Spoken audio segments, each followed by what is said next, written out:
And another officer murdered in New York. Mayor Eric Adams will discuss the violence later today following the shooting that left a rookie from the NYPD dead, his partner fighting for his life. On Sunday, a solemn tribute was held for Officer Jason Rivera. His colleagues lined the streets as his body was removed from the medical examiner's office. Overnight, his partner, Officer Wilbert Mora, was transferred to a new hospital where he remains in critical condition. National correspondent Paul Gerke is outside St. Patrick's Cathedral, where Rivera's funeral will be held this week. Paul? Good morning, Adrian. There will be a wake on Thursday for rookie officer Jason Rivera. On Friday, his funeral will be here at St. Patrick's Cathedral. The 22-year-old was shot and killed, his partner critically wounded, while addressing a domestic incident between a mother and son on Friday in the Bronx. While local leaders work to address a rising sense of gun violence here in New York City, friends and family are remembering Rivera, a man who wanted to become the first officer in his family and who dedicated his short life to making his community a better place. I want y'all to hear me, hear my voice, and know that, y'all gonna get through it. Jason Rivera was an inspiration, even as a high schooler, leaving behind an encouraging message for the freshman class. When I was a freshman, I didn't have no one to motivate me. I want to motivate y'all. Now Rivera's friends and family are leaving messages for him. His widow posted a heartbreaking remembrance to Instagram, calling him her beautiful angel. Rivera and his wife were married last October. Rivera and his partner Wilbert Mora were ambushed by 47-year-old Lashawn Mcneal inside a Harlem apartment Friday, shot down before they could draw their own weapons. Mcneal was critically wounded by a third officer in an attempt to flee. The shooting is the latest in a string of violent incidents in New York. The police commissioner and mayor have had enough.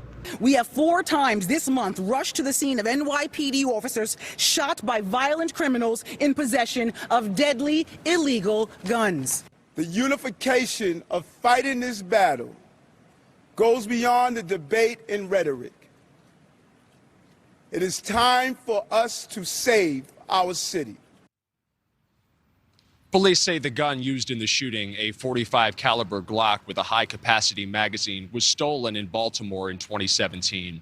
New York City Mayor Eric Adams is expected to address the rising number of violent gun incidences in the city.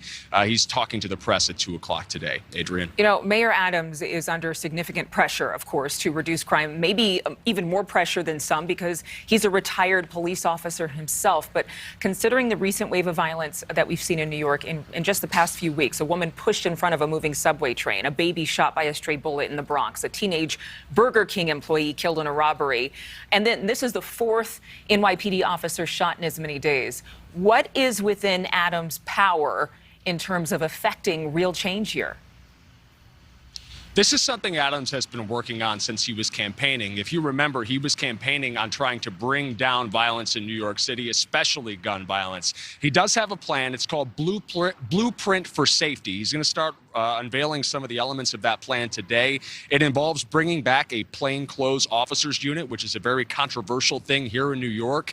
Being present has been a big thing for Eric Adams. His critics and his proponents have both said he has been present, if nothing else, speaking to the families of victims of gun violence. He was actually hosting a town hall at a local elementary school on Saturday addressing gun violence in the city. He's very much aware of these issues, Adrian, and he wants to do all he can to stop them. But it's going to take a while, and it's going to take efforts that extend far beyond the mayor's office. Absolutely. A lot of people would point to the courts and the system in place for criminals who actually get back on the streets quite quickly after violent crimes. Thank you so much for watching. Make sure to click on the red subscribe button below so you can get more of NewsNation's fact-driven, unbiased coverage.